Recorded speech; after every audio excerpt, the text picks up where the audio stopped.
But I remember Dame telling me, I was like, yo, what happened with Jazz? And from Dame's perspective, he used to be like, he wanted $10,000 for the Ain't No beat, and it's a sample. We not giving him that. He did the hook. So he was like, that's why he ain't with Jazz. And I remember that was Jay's man. We'll start with Jazz, and then I also want to talk about Source Money. Because Source Money, y'all, to me, y'all had a really good click. It was you, Jay-Z, and Source Money. And Jazz was nice too. It was really them. Right. I was added on at the end. That was the click. Jay, Jazz, and Source. Every time Jay-Z leveled up, somebody close to him got left behind. Cameron sat down and pulled the curtain back on just how many friendships Jay-Z lost over money. And when you hear the names, you realize this wasn't no random pattern. It was a cycle. Jaz-o, Sauce Money, Dame Dash, all of them played a part in building the empire. But somehow, when the money got too big, the bonds got too small. And Cam ain't saying this out of hate. He's speaking from experience. He was there. He saw how loyalty and business mixed like oil and water. When Jay-Z wanted that Ain't No End record from Jaz-o and didn't want to pay the $10,000, that moment right there started a chain reaction that followed him his whole career. One by one, the same story played out. The people that helped him rise became the people he had to distance himself from to stay at the top. Now I'm about to play this clip for y'all, but before I do, I just need y'all to like, leave y'all thoughts down below in the comment section, and subscribe. Let's get into it. Not saying Dame is not right, but it's always another perspective on things. So you have somebody that we seen Jay-Z start with Jazz. And yeah, Jaz-o. Right, Jaz-o. And we seen Jazz kind of fade out for whatever reason. But I remember Dame telling me, I was like, yo, what happened with Jazz? And from Dame's perspective, he used to be like, he wanted $10,000 for the Ain't No Nigga beat, and it's a sample. We not giving him that. He did the hook. So he was like, that's why he ain't fucking with Jazz. And I remember that was Jay's man. Why do you think people like Jazz? We'll start with Jazz, and then I also want to talk about Source Money. Because Source Money, y'all, to me, y'all had a really good click. It was you, Jay-Z, and Source Money. And Jazz was nice too. It was really them. Right. I was added on at the end. That was the click. Jay, Jazz, and Source. Right. Like, why do you think that? So what happened with Jazz in your book, or you wasn't around for all that? Now, I definitely wasn't around for the Ain't No Nigga price of the beat, for sure. Right. That's what Dame told me.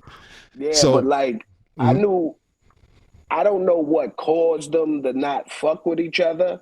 Right. But I definitely know when Jazz diss niggas, that definitely hurt Hove. Like, he took that one like, damn, bro, like, not you. You know what I'm saying? So I'm glad Jay and Jazz is able to fix that, because, you know, Jay got a label through the nation now. Right. Absolutely. Yeah. Let me ask you this. When Dame first started coming around, not even Rockefeller, when they was building Rockefeller, what was your attitude? How did you feel about Dame coming around? Because Dame got like a larger than life personality. Everybody think Dame be bugging when they see him on these interviews, but he like that uptown. This is the way he really is. So sometimes if you don't know him like that, you really be like, yo, this dude is bugging. Like, yo, calm down. Like, what was your attitude when Dame started working full time and trying to get the label off the ground? Dame was always like the big homie. Right. You know what I mean? Him, Jay, and Biggs, I showed them the same amount of respect because they changed my life, all three of them. You know what I mean? Right. And Dame, his energy, man, I love Dame, bro. You kidding me? That's the reason why we pop tags to this day. Why I gotta wear new ends every day. Like Dame was that nigga. He made sure everybody in the crew was fly and everybody was on their shit. You know what I mean? But you felt like that from day one? Because the reason I'm asking that is because Dame is like, soon as he, you know what I'm saying? Yo, bro, the first day I met Dame, he was living in that projects on First Avenue. Yeah, 1199. Yep. Yep, he was living there. It was him, T Strong, and Jay. These niggas went across the street to some sneaker store and bought all the motherfucking A solos out. Right. Like, so my first day of meeting Dane was like, God damn, he chewing. Right. That's what's up. That's a fact. So when did you know that? Because like, so for just for the audience, they look at Jay-Z and they see this billionaire, and it's been so long since he hasn't been that nigga. He's been that nigga for a long, long time. Mm-hmm. When did you realize that, yo, this shit might pop? This whole thing could be something totally different? Because what I was gonna say is, like, I defend Jay-Z so much when people be like, yo, niggas, what, that nigga wasn't getting no street money. That nigga wasn't doing this or doing that. And I'd be like, I don't see, the thing about it, Bleak, is this. I don't know Marcy Jay-Z. I know 560 State Street Jay-Z. So when I used to go with Dame to J House, I'm like, this ain't no struggling rap. Nigga got fish tanks in the wall.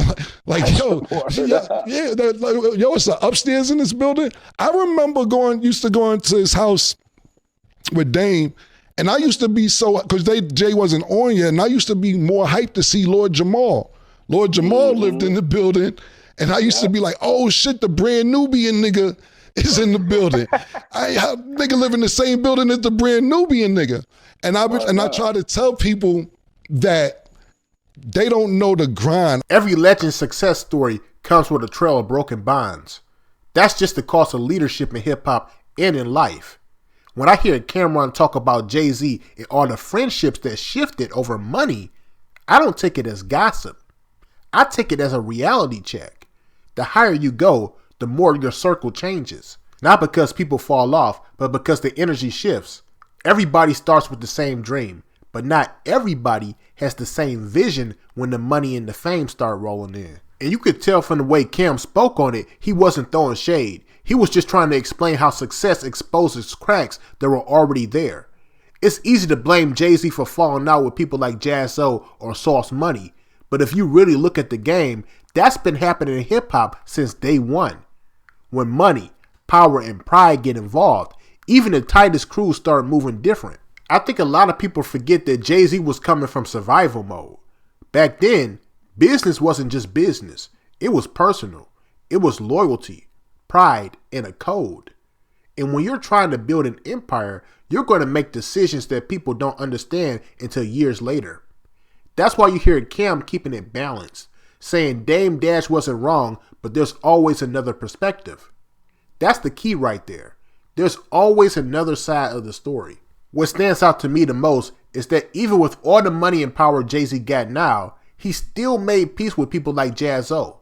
That says something. That shows growth. You can't talk about being a boss if you never learn how to heal old wounds. Because real power ain't just about owning things. It's about owning your past too. And I think this whole situation goes deeper than just Jay-Z and his friends. This is a mirror for a lot of rappers, a lot of teams, and even regular people chasing success. Cam shows some real perspective here. He didn't blame Jay-Z. He didn't blame Dame. He showed how each person played their role in history. And honestly, that's what keeps him so respected. He's one of the few that can talk about it without the bitterness. That's rare in this game. So when you talk about Jay-Z falling out with friends over money, maybe it's not about greed. Maybe it's about evolution. People grow apart, priorities change, and sometimes your circle has to shrink so your vision can grow. So let me ask y'all this. Do you think Jay-Z was wrong for how he handled his business with friends like Jaz-o and Dame Dash? Or do you think that's just the price of becoming a billionaire in hip-hop? And even bigger than that, can you really mix friendship and money in this business without it going left? Let me know your thoughts down below in the comment section. And make sure you like and subscribe. Peace.